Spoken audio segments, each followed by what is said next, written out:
అబ్బో ఇక్కడ కేజీ చీరలు కొంటే అర కేజీ చీరలు ఫ్రీ అంట. మంగళ్య షాపింగ్ మాల్, కేజీల్లో సేల్, టన్నుల్లో ఆనందం. నమస్తే.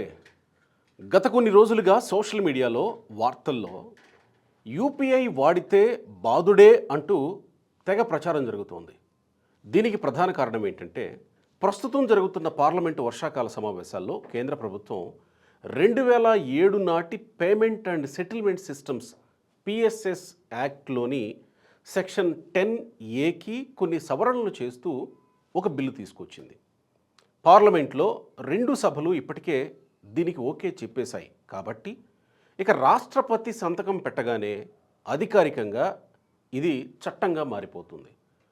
ఆ తర్వాత NPCIకి చెందిన ఒక ప్రత్యేక కమిటీ వ్యాపారుల నుంచి ఎంత ఛార్జీ వసూలు చేయాలనే దానిపై ఫైనల్గా నిర్ణయం తీసుకుంటుంది.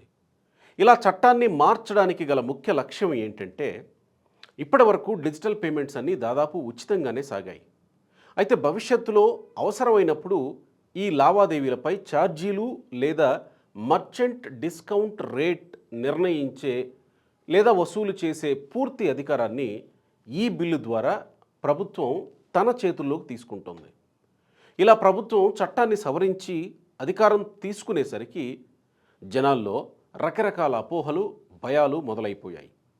ఈ అపోహలపై ప్రభుత్వం స్పందిస్తూ సామాన్యులకు ఫుల్ ఫ్రీ అంటూ ఒక అధికారిక గ్యారంటీ కూడా ఇచ్చింది. దీని ప్రకారం మనం రోజువారీ చేసే నార్మల్ యూపీఐ పేమెంట్స్పై ₹1 కూడా ఛార్జీ పడదు.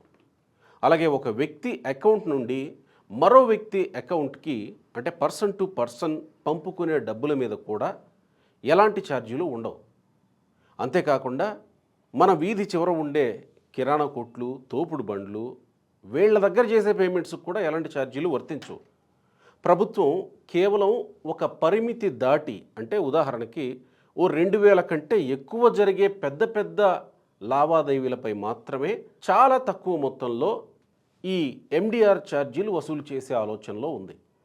అయితే సామాన్యులకు మినహాయింపు ఇచ్చి కేవలం పెద్ద వ్యాపారులపైనే ఈ ఛార్జీలు విధించే నిర్ణయం ప్రభుత్వం ఎందుకు తీసుకోవాల్సి వచ్చిందనే దానికి కూడా బలమైన కారణాలు ఉన్నాయి.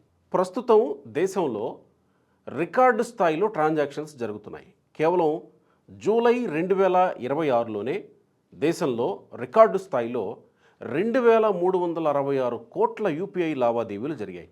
వీటి విలువ అక్షరాల 29.9 లక్షల కోట్లు. ఈ విధంగా లావాదేవీలు విపరీతంగా పెరిగిపోతుండడంతో సర్వర్ల కెపాసిటీ పెంచడం, సైబర్ సెక్యూరిటీని చూసుకోవడం, ఆన్లైన్ మోసాలను అరికట్టడం వంటి నిర్వహణ భారం బ్యాంకులు, ఫిన్టెక్ కంపెనీలపై పడుతోంది. దీనికోసం వారు వేల కోట్లు ఖర్చు పెట్టాల్సి వస్తోంది. ప్రస్తుతం బడ్జెట్లో ప్రభుత్వం ఇస్తున్న 2000 కోట్ల సబ్సిడీ ఈ ఖర్చులన్నింటికీ ఏమాత్రం సరిపోవడం లేదు. అందుకే ఈ సిస్టమ్ తన కాళ్లపై తాను నిలబడడం అంటే మనం చెప్తుంటాం కదా సాధారణంగా స్వయం సమృద్ధి సాధించడం అనే అంశంలో తప్పనిసరిగా RBI గవర్నర్ కూడా ఒక హింట్ ఇచ్చినట్టే కనబడుతుంది. ఈ నిర్వహణ వ్యయాన్ని తట్టుకోవడానికి రాబోయే రోజుల్లో పెద్ద వ్యాపారుల లావాదేవీలపై 0.25% నుంచి 0.40% వరకు ఛార్జీలు ఉండే అవకాశం ఉందని అంచనా వేస్తున్నారు.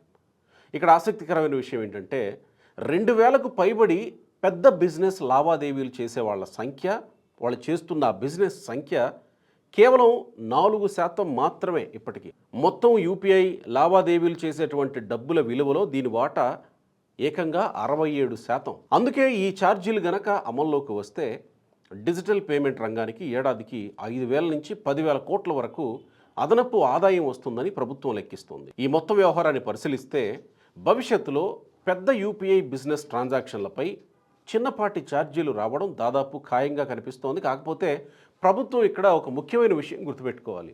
ఇండియాలో యూపీఐ ఇంత పెద్ద హిట్ అవ్వడానికి కారణం అది ఫ్రీగా, ఈజీగా దొరకడమే. కాబట్టి ఛార్జీల విధింపు విషయంలో ఏమాత్రం తేడా వచ్చినా జనాలు మళ్ళీ పాత పద్ధతిలో క్యాష్ వాడకానికి వెళ్ళిపోయే ప్రమాదం ఉంది. నల్లధనాన్ని అరికట్టడం, క్యాష్లెస్ సొసైటీని నిర్మించడం అనే యూపీఐ అసలు ఆశయం దెబ్బతినకుండా ప్రభుత్వం చాలా జాగ్రత్తగా అడుగులు వేయాల్సిన తరుణం ఇది. Thank you.